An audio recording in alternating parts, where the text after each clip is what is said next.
انتبهتوا اخر شيء صار يعني المنزل عم يتغذى دي سي واي سي بنفس الوقت، هاي لحالها وهي لحالها. اختلاط منتج على الطوارئ. هلا الشبكه الاساسيه موجوده. دي سي الشبكه الذكيه انها على عناصرها المكونات الاساسيه عندي مصادر الطاقات. هل الخلايا الشمسيه العنفات الريحيه ومصادر الطاقات المتجدده المختلفه حصل على التوليد الموزع. التوليد الموزع انا مثلا لنفرض عندي هون النظام العنفي وهذا المولد لي دي سي، بدي اخذ على معرض دي سي اي سي او اي سي دي سي حسب التوليد. ممكن اخزن الطاقه، ممكن احفظ الطاقه في الشبكه على الحمل. فكرة بسيطة من خلال الاستفادة من عناصر الطاقات المتجددة.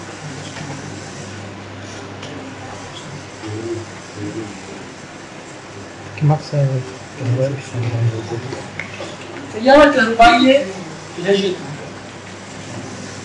كمان بالإضافة للعناصر اللي حكينا عليهم، السيارة الكهربائية عنصر أساسي بالشبكة الذكية.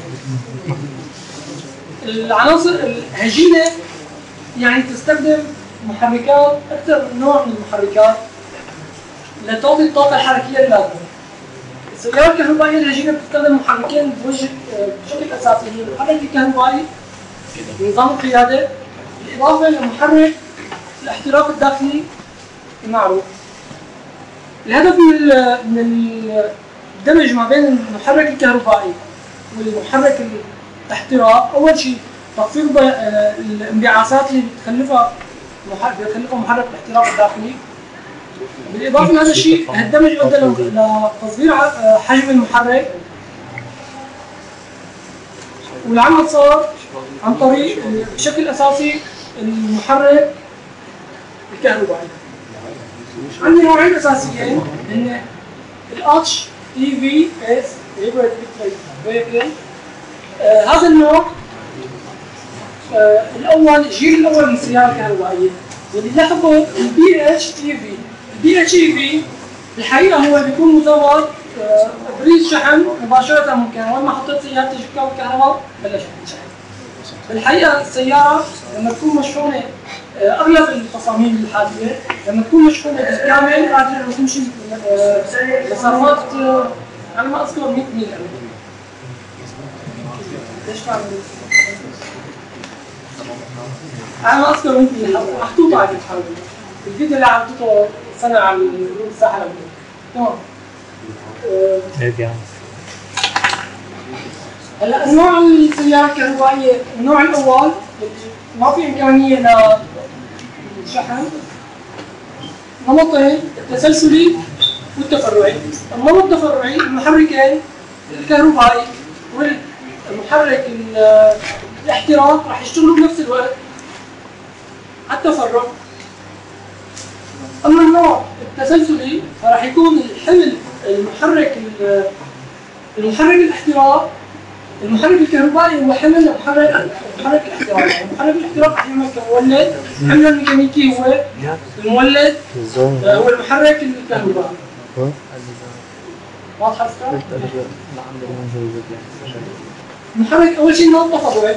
النوع التفرعي عندي محرك احتراق وعندي محرك كهربائي.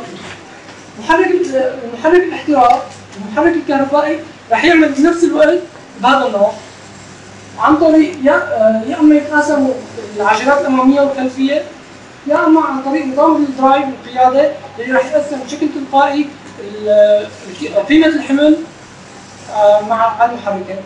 هذا النوع التفرعي. اما النوع التسلسلي عندي المحرك الاحتراق راح يشتغل كمولد، راح ياخذ تغذيته من الوقود، راح يكون حمله هو المحرك الكهربائي. وهذا المحرك الكهربائي راح يعطيني الحركه. شو الهدف من هالشغله؟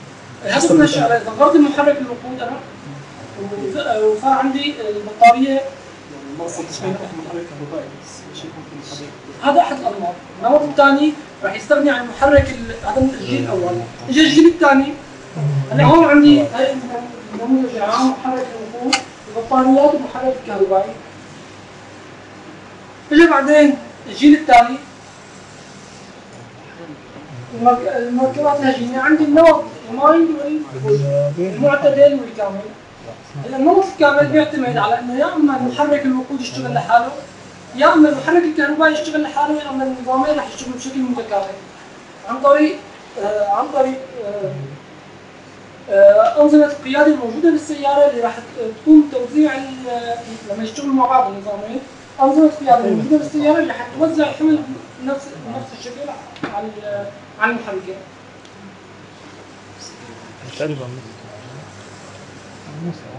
السيارة اللي شايفينها الريكلس 400 اتش موجودة هلا حاليا، وهذا النموذج تبعها. عندي محرك كهربائي امامي، محرك كهربائي خلفي، والبطاريات، وعندي الانجن اللي هو الانجن ومحرك الاحتراق. اما الالكتريكال موتور هو المحرك الكهربائي. هلا بحقيقة احد اهم الميزات للسيارة الكهربائية امكانية شحن البطاريات بشكل ذاتي. كيف ذاتي؟ هلا اثناء حركة العربة طريق جبلي مثلا راح تستجر من البطاريات ومن الوقود طاقة كبيرة استهلاك. بعدين راح تمشي. هلا رح نحكي بالهبوط. هلا بالهبوط راح يكون عندي طاقة كامنة مخزنة بهيكل السيارة، راح تؤدي لدفع السيارة نحو الأمام بشكل الطاقة اللي استهلكتها للمنبع اللي استهلكتها عند الوقت كبح الطاقة.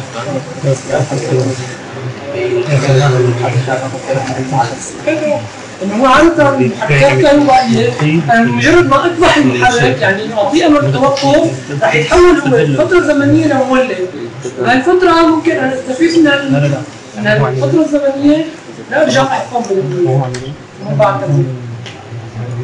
لا هو عندي دراسة إحصائية لتطور السيارات من عام 2000 لعام 2005. نلاحظ إنه بالعام 2005 140,000 سيارة كهربائية نزلت وانتشرت بشكل كبير.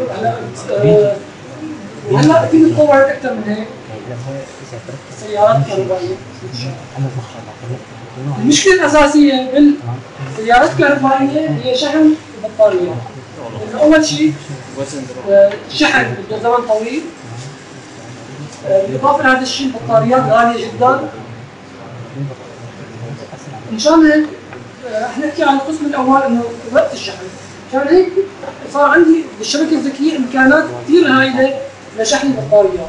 أول شيء المنزل الذكي رح يحتوي بشكل تلقائي على عناصر الطاقات على ربط ما بين عناصر مصادر الطاقات المتجددة مع كراج شحن السيارة. بمجرد ما ادخل على الكراج، احط السيارة بكراج البيت واوصلها بالكهرباء، حيبلش شحن السيارة. حال انا كان عندي السيارة بدي اتركها لفترة رح تشحن بشكل كامل، ممكن بعد ما شحنت بشكل كامل استفيد منها وتدخل لي كهرباء بالشبكة.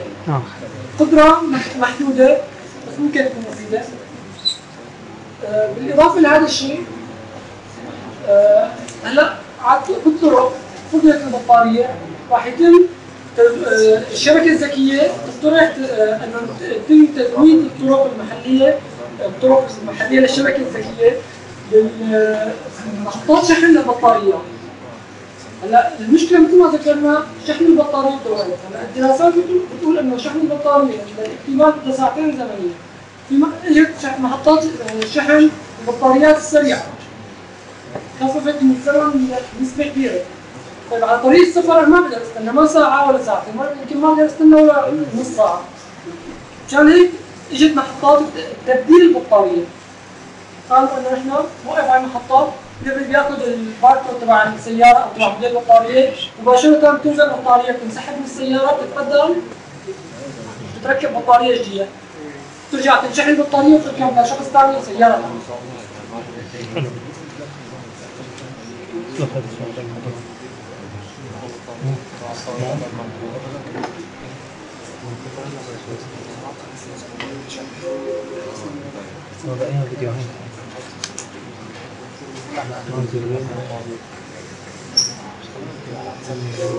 Smart innovation must be infrastructure new concepts.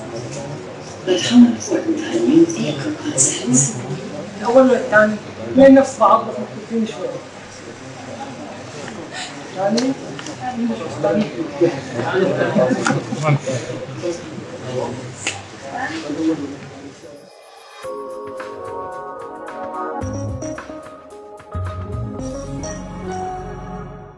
There are some developments that have changed our way of life permanently. Developments without which everyday life is simply no longer imaginable. And there are some developments that happen so fast they seem to overtake us. One of them is the car. Although today they are still equipped with conventional combustion engines and the beginnings of hybrid drive systems, vehicle designs will change faster than expected. The reasons for this development are global changes and major economic markets that urgently demand new concepts. But how important are new vehicle concepts? One thing that's certain is the trend towards total electrification of the vehicle. There is no question about that. This is a real opportunity for enterprises specializing in electrical systems and electronics.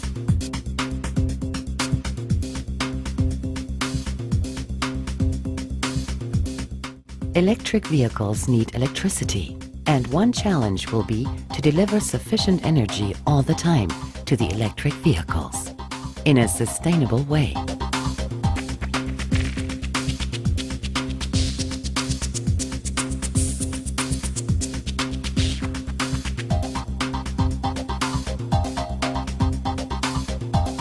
But the energy supply is not suddenly confronted by a vast number of new consumers. The market now also has a huge decentralized mobile energy storage system available that will affect global energy trading. Electrical grids have to move away from a top-down principle towards omnidirectional interacting smart grids. Seamless integration in these smart grids will allow maximum efficiency and sustainability, keep down energy costs for consumers, and at the same time significantly improve grid stability. Smart buildings will maximize comfort while optimizing their energy management. At times of high energy availability, they fill their storage capacities, such as e-cars in the car park, for use during times of more difficult supply. Moreover, smart buildings and smart homes can even provide electricity to the grid by activating innovative in-house energy production and storage. New smart interfaces will change the energy market. Amid all the changes, individual mobility will be guaranteed at all times. Total electrification of the vehicle will lead to a new kind of vehicle architecture, with plenty of options for new functions in the vehicle and its integration in the infrastructure and environment. The car fits seamlessly into the infrastructure and innovative logistics solutions. With both driverless and autonomous driving included, with highest availability.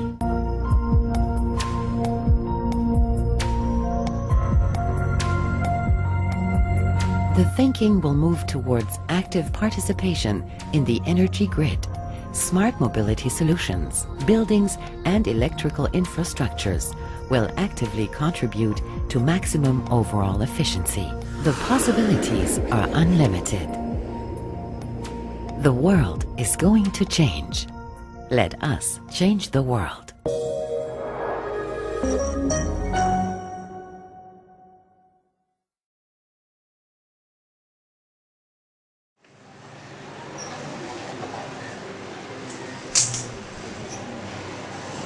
ناخذ مثال بسيط على شبكة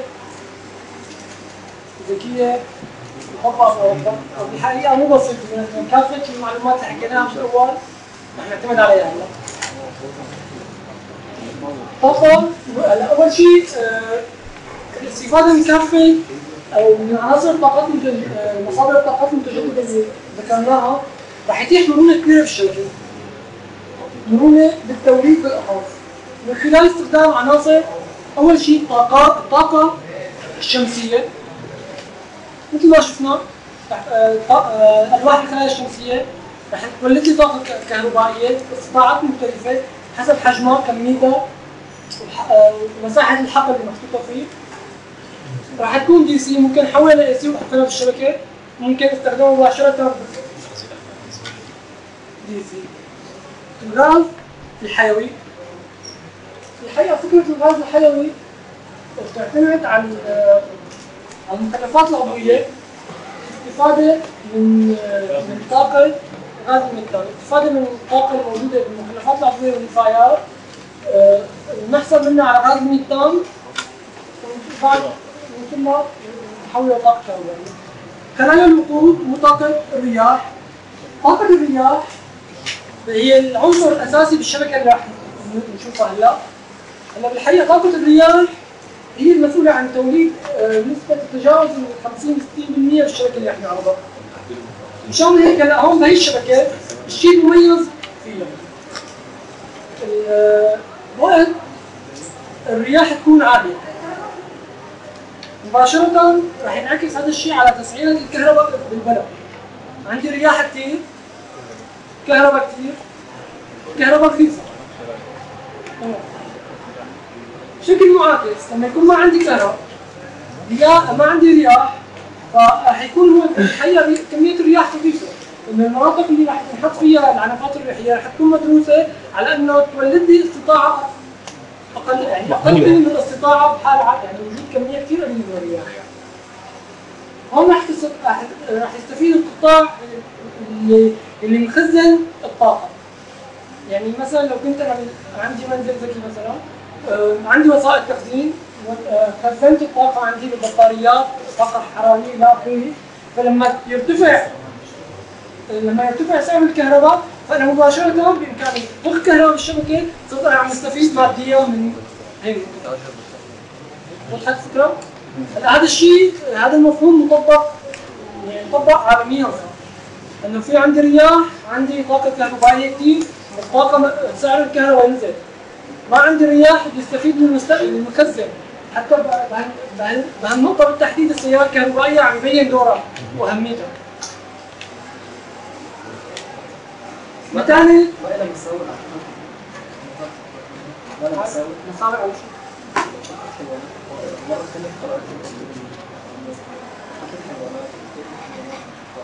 هلا قصدك الكميات الكبيره، يعني لما تحط عنفه ريحيه بمحطه كبيره يعني كثير. هلا العنفات الريحيه مثل ما راح نشوف هلا يعني مدروها بلحم. يعني ما مو بمزارع، ممكن بعض المزارع يعني كميه كثير كبيره. راح نشوف هلا يعني 100 200 300 عنفه ضخمه كثير كلهم مربوطين بطريقه ما موصولين على الشبكه. بس ما حكيت شلون لما يكون عندي انا شبكه تردد معين مع شبكه تردد ثاني شلون هلا هون انا اتحكم بالمولد اللي عندي. هلا انا عندي نظام القياده بامكاني اتحكم فيه بسرعه المولد، بسرعه المولد او بعض الى او موضوع بيهمني السرعه، لانه السرعه هي اللي بتتعلق بالتردد. فبالتالي رح يكون في اتفاق بيني وبين مؤسسه الكهرباء انه التردد اللي عم تعمل على الشبكه اللي بدي احكم فيها وكذا. فانا بدي اجهز نظام قياده عندي اللي مجوله فيه عنفه، المولد يعطيني طاقه كهربائيه لا تردد ما يكون، بس يكون هذا الحكي مع مؤسسه الكهرباء. هلا اول شيء متانه الشبكه بتمثل هذا الشيء تسويق الطاقه، امكانيه بيع الطاقه، إمكانية بيع الطاقة الكهربائية وضخها بالشبكة. بالإضافة عندي البنية التحتية للشبكة تغيرت بالكامل، كان عندي شبكة تقليدية تنقل جريان الاستطاعة فيها باتجاه واحد، عندي طويلة الشبكة، عندي محطات التوليد مثلا من مسافة محددة كبيرة.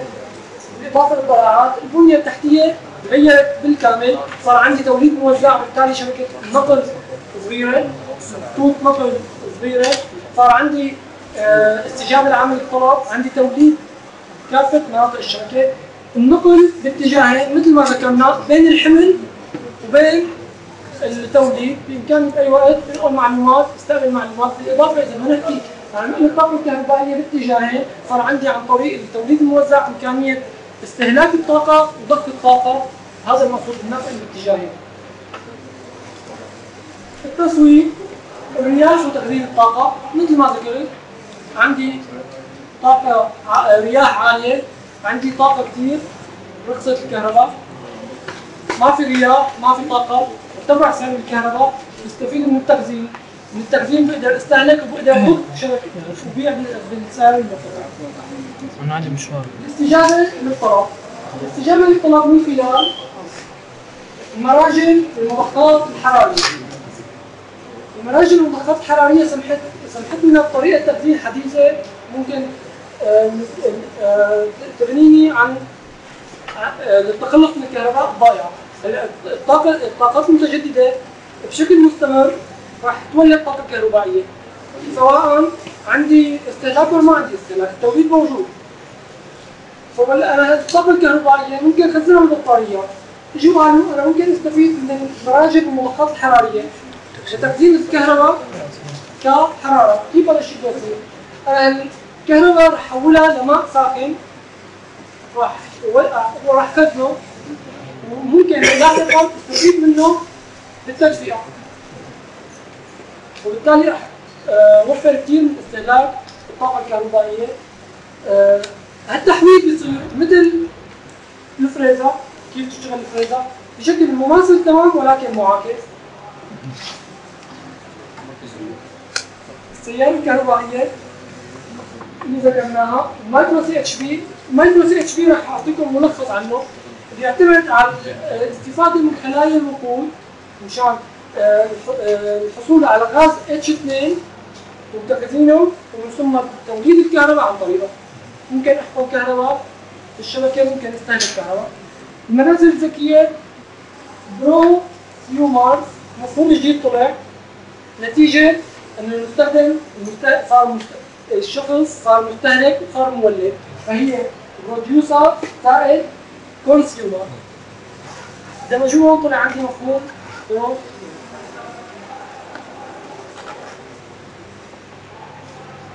الحقيقة كافة النقاط ترتبط بشكل مباشر بالمنزل الذكي، لأنه هي العناصر كلها تكون مضمنة فيه. والمنزل الذكي راح يلعب دور كثير كبير بالشبكة للاستجابة لتغيرات الشبكة وتغيرات الطلب. تغيرات الشبكة يعني حال التوليد، حال بدي طاقة إضافية، بدي كهرباء ممكن أحطها بالشبكة. الطلب نفس الشيء، حال جاري بده كهرباء أنا عندي فائض ممكن أعطيه طاقة، أعطيه كهرباء.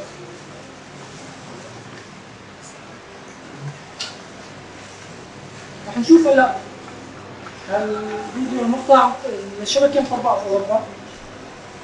هذا المقطع ربع ساعة، أتمنى إنه حاولوا يستفيدوا.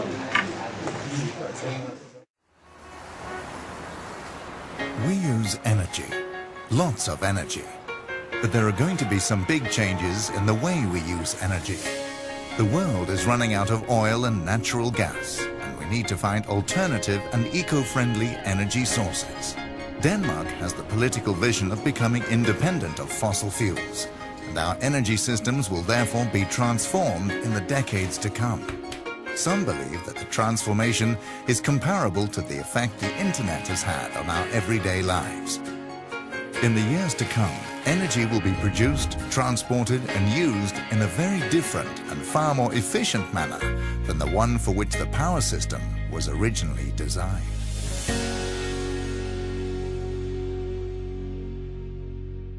Until recently, our electricity was produced by huge central CHP plants close to cities and industrial areas, and then transported on to the consumers. This has already changed. Thousands of wind turbines have sprung up, along with hundreds of local CHP plants, numerous photovoltaic cell plants and other local units. To put it simply, today energy is produced everywhere and transported in all directions in the power system. This trend will intensify over the coming years. In future, we will live in intelligent houses that control our energy consumption easily, conveniently, and intelligently without us really noticing. Air conditioning, heat pumps, freezers, refrigerators, washing machines, and tumble dryers will all be controlled intelligently. The consumer could simply use an ordinary mobile phone or plug in an adapter to automatically start and stop the appliances, depending on the price of electricity. The price of electricity, in turn, depends on how windy it is. Over time, appliances will feature the new technology when we buy them. In future, we will also use electricity for things that previously required a different power source. The petrol car will be replaced with an electric vehicle, and the oil-fired boiler will be replaced with an electric heat pump. Electricity and heat consumption patterns will also change as we insulate our houses better or build zero-energy houses. Some people will also start to produce their own renewable energy from photovoltaic cells on the roof, or generate their energy from small micro CHP units in the basement, from heat pumps, or from district heating. In future, we will not just be using electricity. Our homes may also be used to store renewable energy.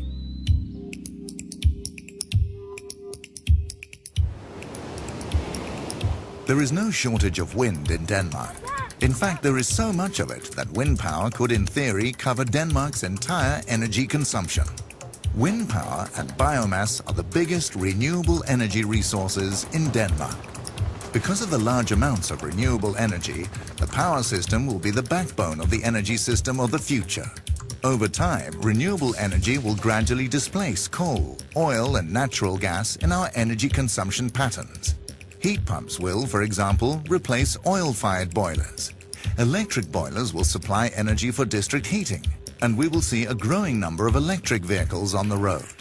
Power consumption will increase markedly, and a more efficient utilization of energy will make our energy consumption fall. If we are to integrate large amounts of renewable energy into the power system in an efficient socio-economic way, we must rethink and reconfigure our energy system. The intelligent power grid, smart grid, is the key to realizing this transformation. The green and intelligent power system of the future is composed of several elements. First, we will use much more renewable energy, particularly from biomass and wind power. The large wind power share means that energy production will vary greatly depending on the wind conditions. Second, a strong power grid will be required that is able to transport the large amounts of renewable energy to where the energy will be consumed in an international energy market. Third, consumption will have to be made flexible so that we use green energy not just when we need it, but also when the wind is blowing and the energy is cheap and plentiful. Fourth, we must utilize the renewable energy in an environmentally and socio-economically optimum manner by creating an integrated energy system and controlling it in an intelligent power system, a so-called smart grid.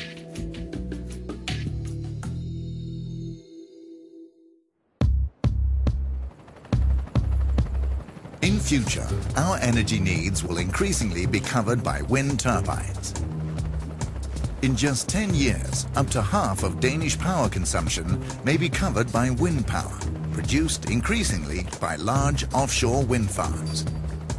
Power stations will still be required to supply power when the wind is not blowing. These stations must be able to quickly ramp their output up or down to ensure that power generation and consumption always balance. In the long run, the conventional coal-fired power stations will be phased out and replaced by or converted into power stations running on biomass, biogas, or other renewable energy gases. In very windy conditions, when wind energy is abundant, electric heat pumps in the district heating plants will in future be able to produce cheap heat, which is stored in large storage facilities for later use. It will also be possible, as in this full-scale trial in Denmark, to use advanced computers to jointly control small wind turbines, CHP plants, and other local generation units. making them operate as a single integrated virtual power plant that can intelligently ramp production up or down depending on wind conditions and power consumption.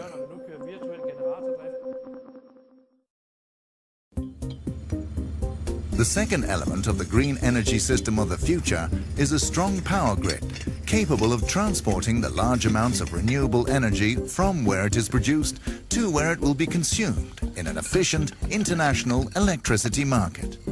A strong power grid ensures that energy can be produced where it is cheapest and used where it is needed and where it has the highest value. Large submarine cables will connect new wind farms to the power grid. The power grid will be expanded so we can handle a steep increase in power consumption when we really get going with electric vehicles and start to use heat pumps instead of oil-fired boilers. New, strong international connections ensure that the large amounts of renewable energy are transported to consumers in a large geographical area. Strong power links help to ensure that the consumers always receive the cheapest electricity. When wind energy is abundant, we can export it, and on quieter days we can import hydropower, or in the long term, perhaps also solar energy from southern Europe. In a large competitive international market, supply and demand will guarantee transparent and fair energy prices for the consumers.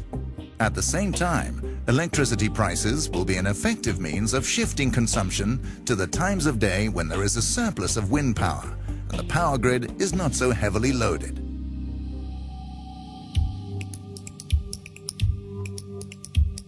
The third element in the green and intelligent power system of the future is demand response. In future, energy will not only be produced when it is required. With the many new onshore and offshore wind turbines, energy should be used when it is plentiful and cheap. Unfortunately, electricity is the most perishable commodity in the world. It cannot be stored. It must therefore be used in the same second it is produced. There are no large, cheap batteries that can store the electricity for later use, but electricity can be converted into heat in district heating plants. This is done by using heat pumps and electric boilers, which function as big immersion heaters in enormous hot water tanks. In this way, the surplus wind energy can be stored as hot water that can be used when needed to heat our houses. In the same way, a surplus of wind energy can be converted into heat in our homes. This is done by intelligently controlling hundreds of individual heat pumps, as if they were a single, vast energy storage, with the heat being stored in buildings and hot water tanks. Heat pumps work like a refrigerator in reverse. This means that they produce heat instead of cold. They do this by taking advantage of the temperature difference in the ground, for example. When there is no wind and all power generation is needed elsewhere, the heat pumps stop running, and the houses start using the stored heat in the hot water tanks. In this way, heat pumps can help to turn power consumption up and down depending on the demand for power, and the house owner will not be able to tell the difference. We will therefore scrap our oil and natural gas-fired boilers, and our homes will primarily be heated by district heating and electric heat pumps. Because of the increasing amounts of wind energy, we will be able to displace fossil fuels in transport, concurrently with petrol vehicles being replaced with electric vehicles. But if we all attempt to recharge our cars at the same time when we get home from work, the power grid must be expanded, and new power stations will be required to meet the increased demand for electricity. This is where intelligent charging comes in. Intelligent charging means charging at times when there is spare capacity in the power system, and when the electricity produced by wind turbines is plentiful and, therefore, cheap. And because the power system is intelligent, electric vehicles will recharge at the best time for the system, thus ensuring that the vehicles are always charged and ready for use. Eventually, thousands of electric vehicles could act as a giant electricity storage facility. The electricity could then be sold back to the power system when we do not need to drive anywhere. After all, the car is mostly just parked at home or at work. And all this happens automatically and intelligently without us even noticing. It will be possible to replace oil and natural gas-fired boilers in private households with a micro CHP unit. This is a personal power plant that can easily fit into the basement, occupying only as much space as a normal refrigerator. Using fuel cells, the micro unit converts either hydrogen or natural gas into electricity and heat in the house. If it is windy and electricity therefore cheap, homeowners can buy the electricity and convert it into hydrogen. The hydrogen is stored and can later be converted into electricity and heat for the house. In the long term, homeowners will also be able to use their micro CHP unit to sell surplus electricity back to the power system when there is no wind and the electricity price is high, for example. In future, we will be consumers and producers of electricity at the same time, with an electric car in the garage, heat pump coils under the lawn, a micro CHP unit in the basement, and photovoltaic cells on the roof. We will become what are known as prosumers, producers and consumers of energy. The houses of the future are insulated and energy optimized for extremely low energy consumption. Zero energy or plus energy houses will be built and will be able to intelligently control the charging of the electric car, our heat consumption, and the starting and stopping of the washing machine and other electric appliances. And the whole process will be as easy as using a modern smartphone. All this will be possible if we use our energy intelligently.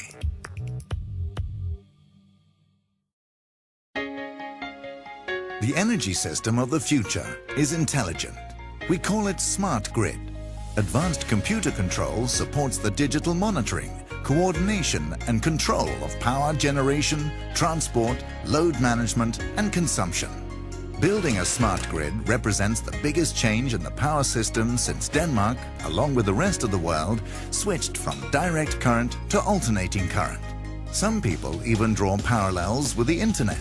Just as the internet revolutionized in a few years the way we communicate with each other, the smart grid rollout will revolutionize our everyday lives and the way we use energy.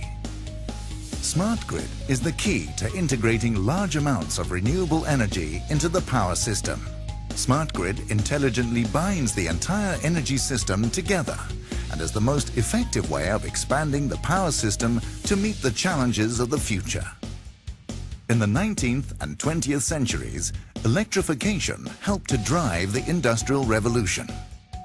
In the 21st century, smart grid is likely to be the most significant contribution to the transition to a sustainable society based on renewables, to the benefit of people, the economy, and the environment throughout the world.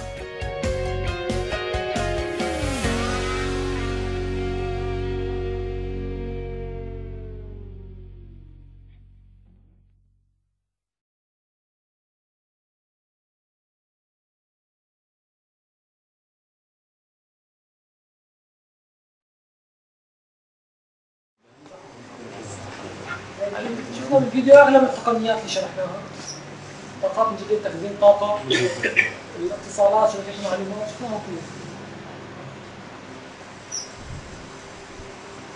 آخر شيء استقبال الشبكات الذكية الجديدة، يعني الحقيقة مثل ما ذكرت لكم فكرة الشبكات الذكية الجديدة بالعالم مو بس بسوريا، يعني قديش بال 2005 بلشت الدراسات، بال 2008 انتهت الدراسات بلشت تطبيق. هلا مثل ما شفتوا يمكن هذا تقرر مشروع يعني مشاريع ضخمه ما في، فالدراسات موجوده، بتصير شبكه اوروبا كلها ذكيه. ف يعني ان شاء الله 20 سنه ثانيه كل شيء بيصير. بس نعمل اخر شيء مجموعه فورم اليوم احنا عندنا قسم للبحث والعلم. هذا القسم عاملين جدول خطه